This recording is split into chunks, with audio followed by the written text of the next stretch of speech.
안녕하십니까. 엑스텐 정기방송 시간입니다. 새로운 한 주가 시작됐습니다. 이번 주는 10월의 마지막 주죠. 한번 시장이 힘차게 더 올라줬으면 하는 기대를 가져봅니다. 시황 말씀드리겠고요. 안전마진 전략의 효용성에 대해서 한 번 더 말씀드리고 과연 안전마진 전략의 핵심이 뭔가 말씀드리고 그 다음에 에이펙 회담에서 미중 정상이 만난다. 그러면 저는 이번에는 관계 개선의 신호탄이 되지 않을까 해서 그 수혜주를 한번 찾아봤습니다. 그랬더니 ACMR이라는 종목이 있어서 제가 한번 가져왔고요. 이것도 안전마진 전략 쓰기에는 굉장히 안성맞춤 종목입니다. 네, 지난주에 말씀드리려 했던 갭하고 난갭의 차이점 이거에 대해서 설명드리도록 하겠습니다. 그리고 저희가 오늘서부터 카운셀링 서비스를 개시를 합니다. 백두산 프로젝트의 일환이고요. 그래서 이거에 대해서도 설명드리도록 하겠습니다. 자, 시장 헤드라인부터 보겠습니다. 자, 3대 지수 동반 신고가를 갱신했다 하는 뉴스고요. 뭐 이렇게 오른 이유는 옆에 나온 CPI 쇼크 때문이었죠. 인플레이션이 3.0%다. 근데 3.1%를 예상을 했는데 예상보다 다 낮게 나왔죠. 그래서 온화한 인플레이션. 그러면 바로 그게 뭐로 이어지느냐? 12월 금리 인하는 확실시 되는구나 해서 사실은 90%였던 게 이제 99%로 올라갔습니다. 결국은 이제 100% 금리 인하는 12월에 한다 하는 쪽으로 이제 가기 때문에 사실은 지금 인하하고 또 두 번 인하를 한다 하는 게 이제 확실시 되는 거죠. 자, 그래서 시장은 아마 탄탄하게 올라가는 쪽을 택하지 않을까 이렇게 생각해 봅니다. 이번 주는 뭐 슈퍼위크라고 할 정도로 10월 29일 날 수요일 날 알파벳, 마이크로소프트, 메타가 실적 발표가 있고요. 10월 30일 목요일 날에는 장마감 후에 애플과 아마존의 실적 발표가 있습니다. 그래서 보면 맥세븐 종목 중에 5개 종목이 이번 주에 실적 발표를 한다. 테슬라는 지난 10월 22일 날 했었고요. 엔비디아는 이번 주는 없고 다음 분기에 예정되어 있습니다. 그리고 제일 중요한 연방준비제도위원회의 금리 결정이 이제 곧 돌아온다 하는 게 이번 주에 큰 이슈가 되겠습니다. 대형주들 많이 올라줬고요. 뭐 좀 섞이긴 했지만 그래도 대형주 중에서 초록색 불이 많이 켜져 있다. 그래서 지수를 좀 리드했구나 하는 걸 볼 수 있습니다. 하지만 수치를 보면은요, 사실은 그로스 스탁들이 많이 올랐고 스몰 캡이 많이 올랐습니다. 그러니까 이게 스몰 캡이 하루 뒤지고 하루 이기고 뒤지고 이기고 하는 걸 반복하고 있는데요. 현재는 미드 캡들이 좀 이제 어제는 많이 못 올랐고 결국 라지 캡 좀 오르고 그다음에 스몰 캡이 많이 올랐다. 그래서 소형주 지수가 1.2%, 나스닥 100이 1%, 그다음에 다우가 1%, 그다음에 S&P 500이 0.8%의 상승을 보였습니다. 그다음에 보시면 일주일간 결국은 이제 플러스로 끝났는데 뭐 상당히 좋은 기분으로 금요일 날 마감을 했습니다. 보시면 금요일 날 박스권을 이제 갭으로 돌파를 했습니다. 사실은 되게 세게 돌파를 했고요. 그래서 여기를 이제 뚫어버렸죠. 그래서 저희가 바라던 상승으로 해서 이 박스권을 돌파했으면 좋겠습니다 했는데 결국은 돌파를 했습니다. 그리고 금리도 이제 더 인하할 거란 기대감이 있기 때문에 결국은 계속해서 상승 무드를 타지 않을까 이렇게 보고 있습니다. 그리고 인텔 깜짝 실적 나왔었죠. 그래서 결국은 반도체들이 많이 이제 올랐고 결국은 이제 갭으로 크게 상승하면서 또 이 박스권을 돌파를 했습니다. 그동안 지겹게 갇혀있던 박스권 이번에 이제 돌파를 했고요. 그래서 좀 더 이어지지 않을까 이렇게 생각해 봅니다. 자, 빅스 한번 보시겠습니다. 빅스는 지난 10월 10일 날 고점 찍고 굉장히 가파르게 내려왔습니다. 이제는 16%대로 내려와서 결국은 두려움은 없어졌다 볼 수 있겠고요. 예전치로 돌아왔습니다. 그래서 자신이 조금 더 생겼다. 그래서 그런지 28도였던 피어 지수가 33까지 올라갑니다. 그래서 아마 이번 주에 조금 상승 무드를 타게 되면 한 40까지도 볼 수 있지 않을까 이렇게 보고 저희가 원하는 거는 이 50권 안대로 들어가는 거다. 그래서 뭐 일주일 동안 쭉 잘 올라서 결국은 금요일 근처에 가서는 뉴트럴 안으로 들어가기를 기대해 본다 이렇게 생각하겠습니다. 빅스 한 번 더 말씀드리면요, 빅스는 위험 공포 지수입니다. 그래서 장이 빠질 때 두려울 때 많이 오르게 돼 있고요. 두려움이 가시면은 또 밑으로 내려오고 쭉 기다가 요번처럼 또 두려움이 막 쌓일 때 올라갔다가 또 내려오죠. 그래서 보통 빅스 지수가 20% 이상 올라가려면은 약간 조심해야 되겠다 생각하시고요. 만약 이렇게 수치적으로 50, 60이 나온다. 그럼 뭘 하시냐면요. 여기서 3을 나누십시오. 3을 나누면 8%에서 20% 정도 됩니다. 그러면 이 정도의 스파이크가 나면 향후 시장이 18%에서 20% 정도는 빠질 수 있겠구나 하는 생각을 하시면 됩니다. 그래서 아니나 다를까 4월 달에 그때 고점 대비해서 한 20% 정도 빠졌었죠. 그리고 요번에 스파이크도 보면은 요때가 25에서 29%였어요. 그러면 대충 3으로 나누면은 8%에서 한 10% 정도 나옵니다. 요번 장도 여차했다가는 한 8% 정도 빠질 수 있는 장이었구나. 그렇지만 첫날 3% 빠지고 그 다음에 주말을 겪으면서 트럼프 대통령이 또 좋은 트위트를 날리는 바람에 결국은 시장은 다시 반등을 했죠. 만약 그때 더 나쁜 얘기를 했다 그럼 월요일날 한 2% 넘게 빠졌을 것 같고요. 그 다음에 화요일날까지 이어지면 결국은 한 8% 정도 내려오는 그런 장세가 출현됐었을 겁니다. 그러면 우리한테는 진짜 좋은 기회가 왔었을 텐데 3%에 그치고는 다시 반등을 했죠. 그래서 빅스 지수를 보실 때는 항상 이 수치에서 한 3 정도 나눠주고 그 정도는 앞으로 빠질 수 있어 하는 생각을 가지시면 될 듯 합니다. 세상에서 보기에는 지금 모든 지수들이 이제 다 나와 있는데요. 결국 미국 시장의 관점에서 보면요. 미국은 타 시장에 비해서 올해는 많이 오르지 못했습니다. 16.57% 현재 기록하고 있는데요. 연초 대비해서. 누가 제일 1등이냐? 저 위에 EWI, 대한민국 ETF입니다. 80.88%를 찍고 있습니다. 연초 대비해서. 와, 진짜 많이 올랐습니다. 그래서 미국 시장에서 보기에는 한국의 5분의 1밖에 못 올랐네. 이런 생각 당연히 하겠죠. 그래서 결국은 미국도 연말 가면서 랠리할 확률이 굉장히 높아진다. 그리고 이쪽의 자금들이 일루 넘어올 수 충분히 있는 개연성이 있다. 이렇게 보겠습니다. 그래서 저는 연말을 굉장히 좋게 봅니다. 특히 미국 시장에 대해서는 연말을 좋게 본다. 이렇게 말씀드리겠습니다. 아까도 12월 달에 금리 인하 99.9% 확정이니까 결국은 모든 게 좋은 쪽으로 흘러간다. 이렇게 보겠습니다. 그리고 시간의 움직임은 조용했습니다. 시장이 많이 올라서 그런지 결국은 오르는 거 빠지는 거 큰 이변이 없었고요. 그래서 요 코너는 넘어가도록 하겠습니다. 자, 맥세븐 이어 투 데이트입니다. 연초 대비해서 지금까지 쭉 보시면은요. 엔비디아, 구글, 메타, 마이크로소프트 이런 순으로 쭉 올라 있고 그다음에 아마존이 가장 못 올라 있죠. 그런데요. 그러면 올해는 엔비디아나 구글을 안 가지고 있었으면 재미가 없었네. 하지만 요 그림을요. 1년 전 주가로 돌려버리면은 테슬라가 가장 많이 올라 있습니다. 그 다음에 구글이고요. 엔비디아가 그 밑이에요. 구글이 60%나 올랐습니다. 엔비디아가 33.5%고 그 다음에 저 밑에 애플이 있습니다. 그래서 결국은 뭐냐?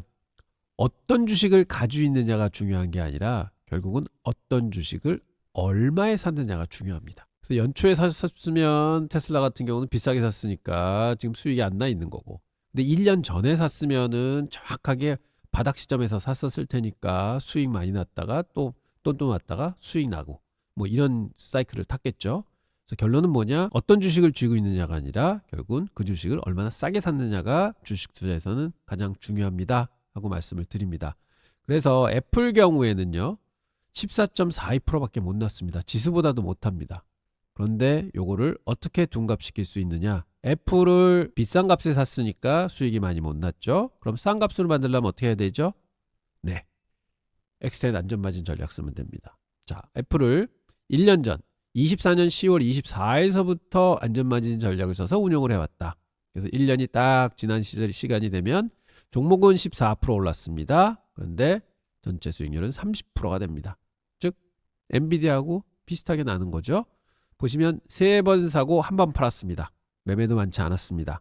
결국은 빠질 때 물타기 하다가 올라가서 본전에서 털고 그 다음엔 쭉 지고 왔더니 결국은 30% 수익이 났다.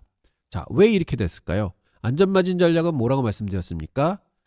평단을 낮추는 거라고 말씀을 드렸죠. 그래서 230불 평단이 218불, 202불로 떨어졌습니다. 18불이나 떨어졌죠. 그리고는 수익이 더 나게 되는 거죠. 그래서 결론은 뭐냐? 빠질 때 물 타는 게 아니라 결국 물 탔다 팔 거를 그 평단을 낮춘다. 즉 안전마진을 제가 매매를 하면서 획득을 한답니다. 그래서 애플 주식을 가지고 있었어도 14%밖에 못 올랐지만 엔비디아가 30% 올랐지만 결국은 안전마진 전략 썼더니 엔비디아 가지고 있는 거랑 똑같은 수익이 났다. 이런 게 이제 중요한 점입니다. 그러면 3년 동안 보겠습니다. 그럼 3년 전서부터 가지고 계셨던 분들은요. 맥7 가지고 계셨으면 별 재미가 없었어요. 지수만큼 올랐습니다. 그런데 엔비디아나 메타 가지고 계셨던 분들은 수익이 많이 났습니다. 다른 거에 비해서 월등히 많이 났죠. 뭐 엔비디아야 뭐 물론 많이 났지만 메타도 많이 났습니다. 그런데 뭐가 있느냐? 메타는요. 2022년도에 75%가 빠졌습니다. 그때 거의 메타버스 투자해서 잘못됐다고 그래서 뭐 왕창 빠졌었죠. 그래서 워낙 많이 내린 후에 그게 반등을 해서 이렇게 많이 오른 거지. 사실은 그렇게 많이 안 빠졌으면은 결론적으로는 비슷한 수익률이었다. 이렇게 할 수 있는 겁니다. 그리고 엔비디아는 워낙 많이 올랐으니까요. 그러니까 결론은 뭐냐? 얼마에 사느냐? 그게 중요한 거다. 뭐를 사느냐도 중요하지만 뭐를 얼마에 사느냐. 그래서 결국은 싸게 사야 된다. 그러면 싸게 살 수 없으면 어떻게 하느냐? 안전마진 전략을 써서 단가를 낮춰야 된다. 이렇게 말씀드리고자 합니다. 자, 5년 동안의 또 그래프를 그려보면요. 역시 엔비디아가 확실하게 많이 올랐고 나머지 맥7 종목들은 거의 비슷합니다. 그런데 답답한 거는 아마존이 39.94%밖에 못 올랐습니다. 지수의 반도 못 쫓아왔습니다. 아, 아뿔싸. 그런데 역시 이것도 비싸게 사서 지금 못 오른 거죠. 주가가 안 움직이기도 했거니와 비쌌을 때 샀습니다. 그럼 결론은 뭐냐? 이것도 안전마진 전략을 한번 써보자. 그러면 5년 동안에 안전마진 전략 쓰면 12번 사고 8번 팔았습니다. 결국은 한 1년에 4번 매매한 건데요. 그럼 분기에 한 번씩 매매한 겁니다. 매매 많이 한 것도 아닙니다. 그래서 결론은 처음에 160절 35센트에 시작해서 결국은 평단이 91불까지 떨어집니다. 이렇게 평단이 낮아지니 결론적으로는 수익이 145%가 납니다. 즉 다른 맥7 종목들과 거의 비슷한 수익을 달성하게 되는 거죠. 자, 이게 안전마진 전략입니다. 즉 안전마진 전략의 원래는 뭐냐? 5% 빠지면 5% 오르고 10% 빠지면 11% 올라야지 똔똔인데 결국은 20% 빠졌을 때 25%가 올라야 본전입니다. 그렇지만 20% 빠졌을 때 물타기 하면 10% 되는 거고요. 그러면 11%만 올라도 본전입니다. 25% 오를 때까지 안 기다려도 된다는 거죠. 즉 좋은 주식에는 이렇게 하면 됩니다. 아무 주식에는 하면 안 됩니다. 좋은 주식에 해야 된다. 결론적으로 엑센 안전마진 전략은 신규 종목을 좋은 종목을 사서 올라가면 그냥 투면 됩니다. 그런데 그게 그냥 빠진다. 그럼 계산했던 가격이 오면 추가 매수하고 또 빠지면 추가 매수하고 그러다가 반등해서 본전이 되면 일부 매도하고 그 다음에 올라가면 아무것도 안 하면 됩니다. 이렇게 쉬운 전략이라는 거 말씀을 드립니다. 그래서 안전마진의 핵심은 이겁니다. 주식 투자는 오를 종목을 얼마나 싸게 사느냐의 관건입니다. 그레엄의 안전마진은 기다리는 안전마진입니다. 즉 내가 100이라고 생각하면은 그게 80, 70 될 때까지 꾹 참고 기다렸다 그 가격에 사라. 이런 전략이고요. X10 안전마진 전략은 제가 그 안전마진을 직접 만들어가는 겁니다. 내려올 때 사고 올라갈 때 팔고 내려올 때 사고 올라갈 때 팔고 그래서 결국은 평단을 자꾸 낮추는 겁니다. 자, 그래서 한번 이런 거 해보겠습니다. 52주 최저치 10월 24일 기준으로 이렇게 10종목이 골라져 있습니다. 그래서 요거를 지금 한번 찍어 놓고요. 그 다음에 52주 최고치 지금 시장에서 10개 또 뽑아놨습니다. 그래서 요거를요 한 달 뒤에 한번 보겠습니다.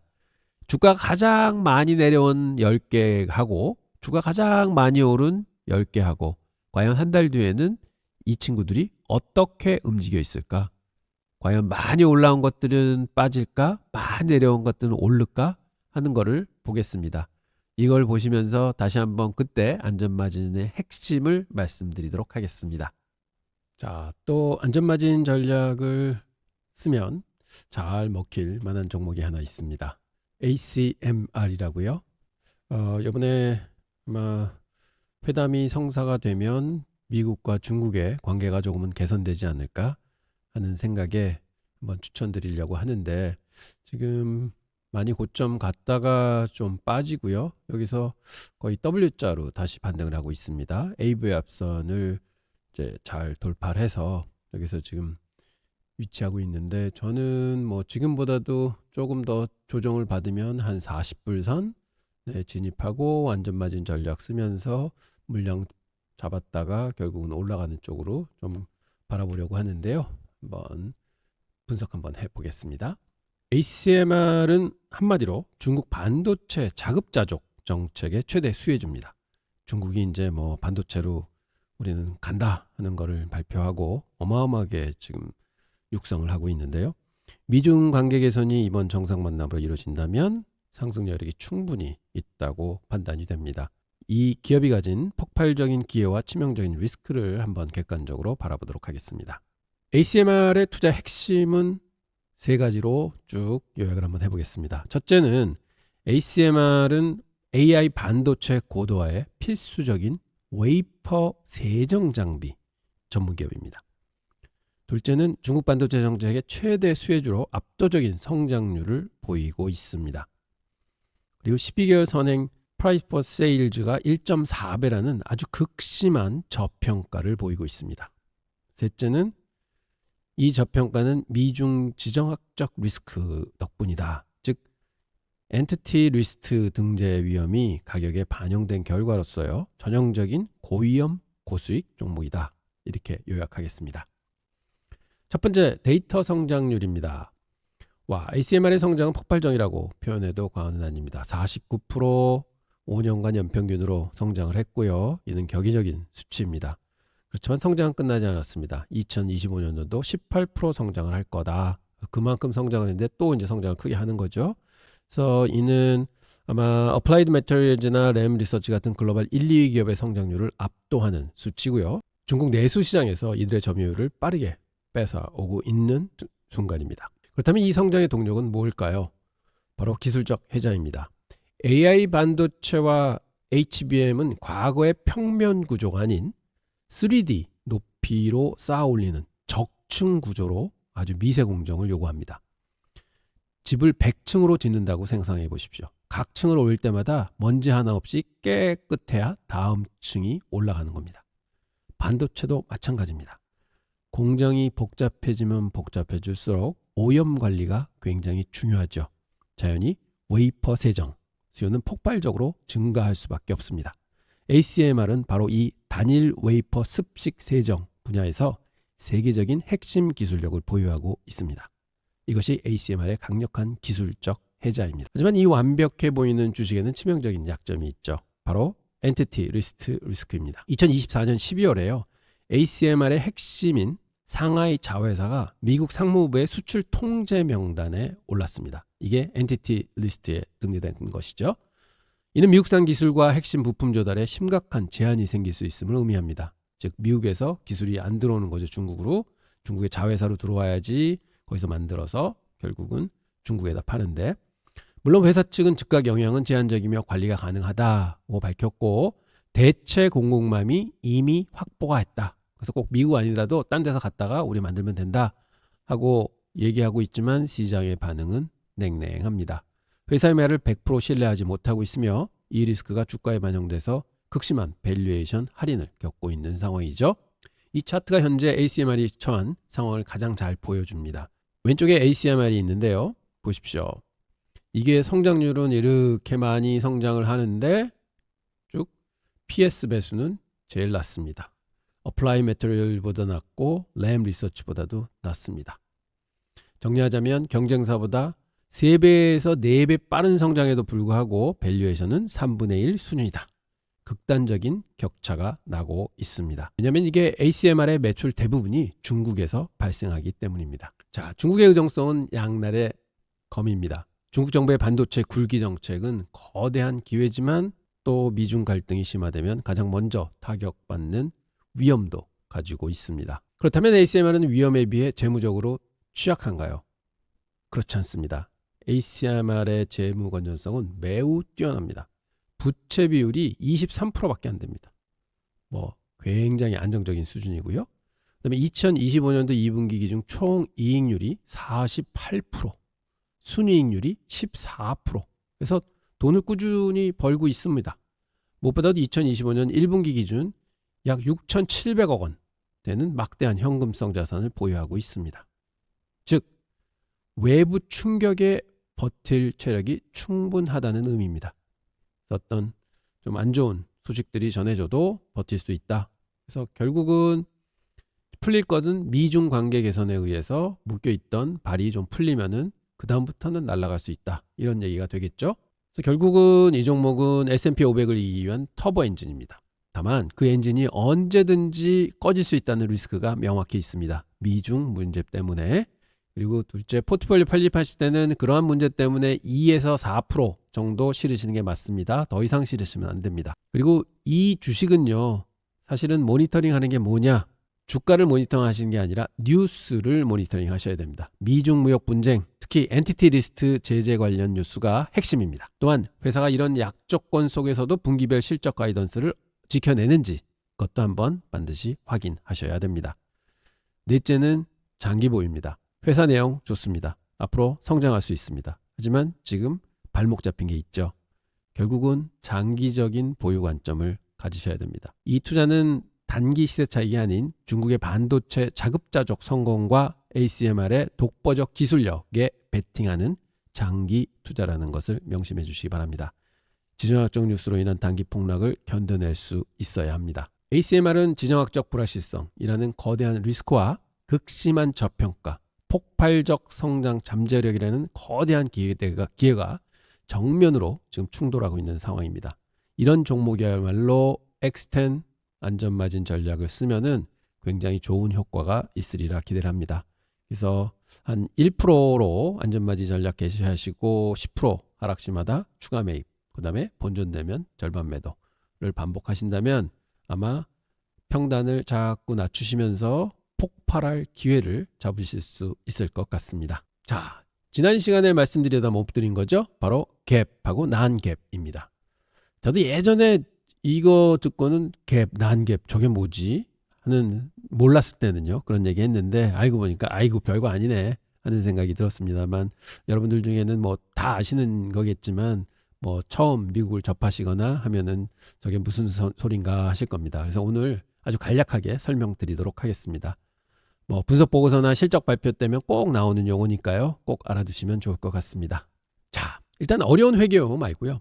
쉬운 예시로 시작해 보겠습니다. 농구 선수가 있습니다. 이 선수의 시즌 평균 득점을 계산하는 데는 두 가지 방법이 있습니다.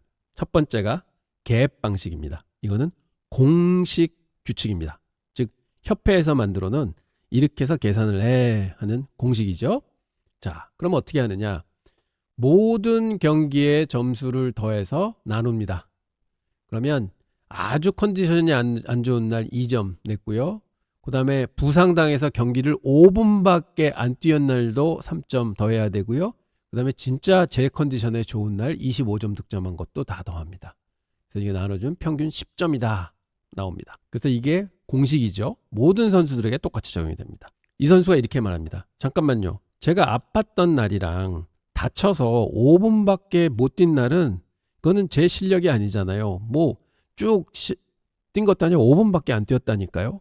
그러면 정상 컨디션에서만 경기한 것을 계산해야 되지 않습니까? 하고 주장할 수 있죠. 뭐 들어보면 맞습니다. 이게 바로 난갭 방식입니다. 즉 아픈 날은 빼줘. 부상 경기 5분밖에 못 뛰고 나온 것도 빼줘. 정상 경기만 평균을 내. 했더니 23점짜리 선수입니다. 와, 10점하고 23점 차이가 많이 나죠. 그래서 선수 입장에선 제 진짜 실력은 23점입니다. 다른 것까지 포함하면 불공평하죠. 하고 주장하는 게 맞습니다. 그래서 보면 둘 다 맞죠. 그래서 뭘 해야 되느냐? 우리는 갭 방식도 보고 비갭 방식도 봐야 합니다. 두 개 다 봐야 합니다. 그럼 보면서 뭐를 이제 봐야 될까요? 그러면 실제 예제를 한번 들어보겠습니다. 테슬라가 분기 실적을 발표했다고 가정해 보겠습니다. 자, 갭 기준 발표입니다. 매출은 100억 달러에 이뤘습니다. 그리고 비용은 총 90억 달러 썼습니다. 그래서 순이익이 10억 달러 났습니다. 100 빼기 90은 10억이니까요. 그러면 비용은 뭐냐? 직원 월급 30억 줬고요. 당연히 줘야 되는 거고, 부품 구매 40억 당연히 나가야 되는 거예요. 공장 건설은 15억. 공장 확장을 했나 봅니다. 이거는 뭐 일회성이죠. 주식 보너스 5억을 줬습니다. 그래서 90억이 나갔습니다. 그래서 갭으로 10억 달러 순이익을 발표를 했습니다. 그런데 컨퍼런스에서 테슬라 CFO가 이렇게 얘기합니다. 투자자 여러분, 잠깐만요. 조금 더 설명드릴 게 있습니다. 하더니 난갭 기준으로는 우리가 회사가 생각하는 거는 이 공식 안 따르고 우리 회사 생각에는 매출 100억 달러 맞습니다. 근데 비용이 70억 달러밖에 안 들었어요. 하고 adjusted, 조정 이런 얘기들이 나오죠. 70억 달러 들었습니다. 자, 왜냐하면 직원 월급 당연히 30억 줬고 부품 구매 40억 들어갔어요. 그런데 공장 건설 15억인데 이게 매년 들어가는 게 아니잖아요. 요번에 한 번밖에 안 들어갔어요. 그러니까 이거는 실질 비용이 아니라고 해야 됩니다. 그래서 이거는 뺄게요. 그 다음에 주식 보너스 5억 줬는데 이거 돈으로 준 거 아니에요.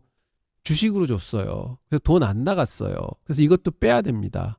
했더니 20억의 비용이 공제가 되니까 비용이 90억에서 70억으로 줄어들었습니다. 그랬더니 조정순이 이때 이제 adjusted income이죠.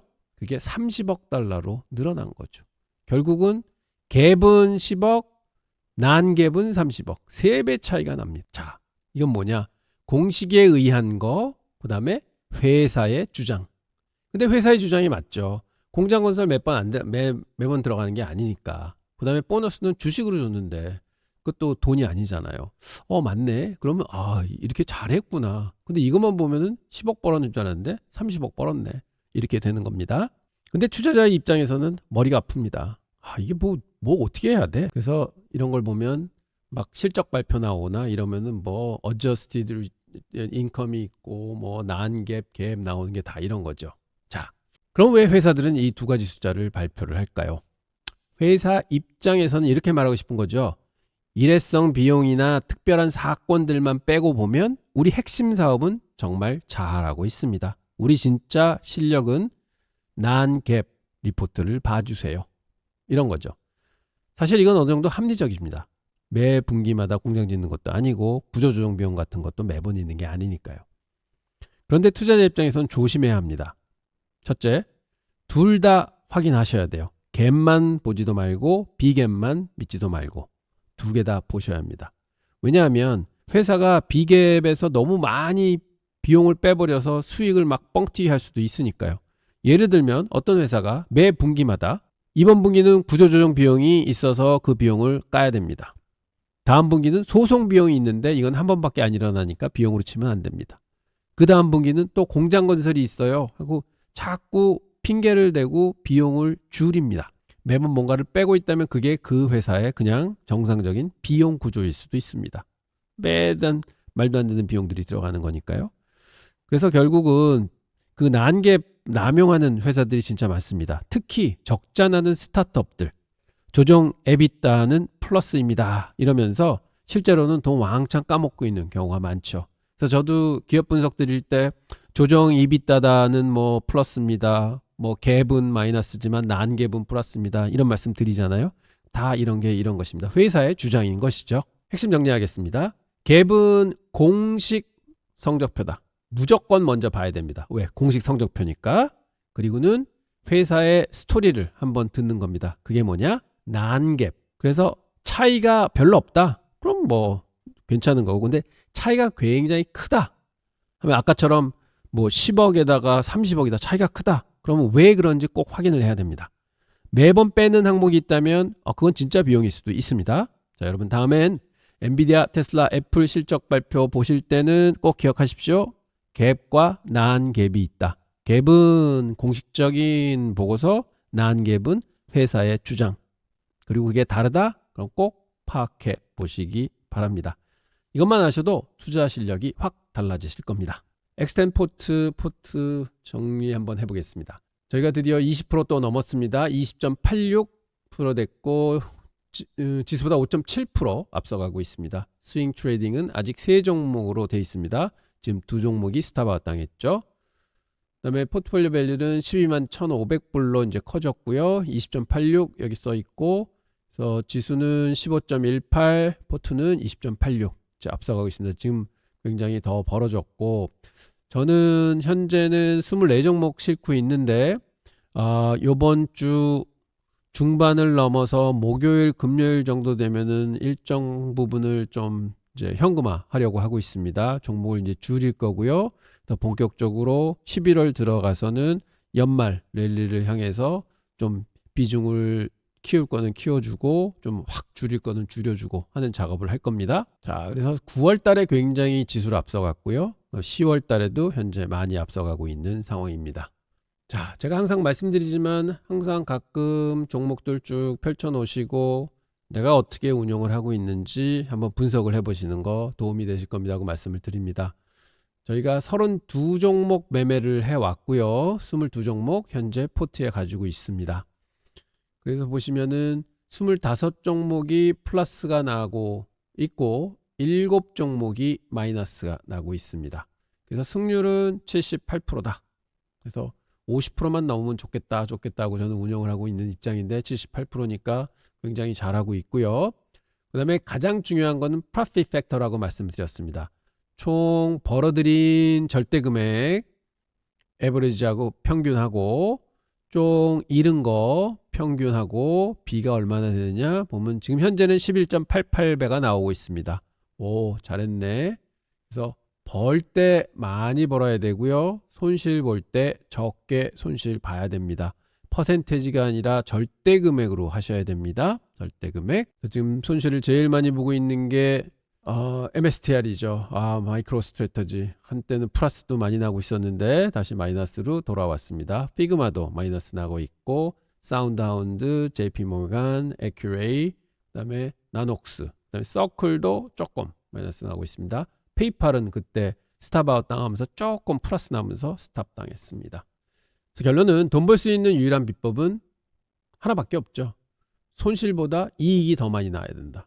안 그러면 마이너스죠. 결국은 이익을 많이 내야 되는데 이익을 많이 내려면 어떻게 해야 되느냐? 이익 거래하고 손실 거래하고 이제 생기게 됩니다. 방금 전에 보여드렸지만 그래서 결론은 승률은요 높여야 됩니다. 50대 50에서 시작한다 하더라도 51, 52, 48, 47 손실 거래는 자꾸 낮춰야 되고 이익 거래는 자꾸 높여야 됩니다. 훨씬 더 편한 매매를 할 수 있고요. 그 다음에 손익비 말씀드렸죠. 손익에서 가장 중요한 거는요. 수익은 제가 컨트롤할 수 없습니다. 시장이 주는 만큼 가져와야 되는데 이것도 끝까지 쥐어짜서 가져와야 됩니다. 즉 시장이 주는 만큼 충분히 수익을 내야 된다 하는 게 관건이고요. 손실은 제가 어떻게 할 수 있습니다. 어떻게? 로스컷 하면 원하는 만큼에서 계속 손실 확정 지을 수 있습니다. 손실 거래는 손실은 제가 컨트롤할 수 있는 거고 수익은 시장이 주는 겁니다. 그래서 결론은 시장이 주는 게 더 많이 줄 때 나는 수익이 나는 거고 시장이 내가 스스로 컨트롤하는 것보다 덜 주면은 저는 손해 보는 겁니다. 그럴 때는 뭘 해야 되느냐?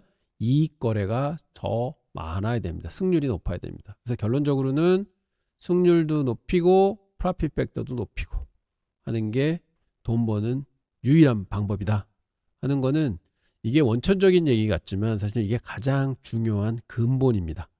이거를 베이스로 해서 전략들이 만들어지고 그 전략을 저희가 따라하면서 돈을 버는 거죠. 백두산 프로젝트 시작했습니다. 백두산 클럽 가입 많이 해주시고요. 가입 위해서는 요 사이트에 들어오셔서 그럼 요게 나옵니다.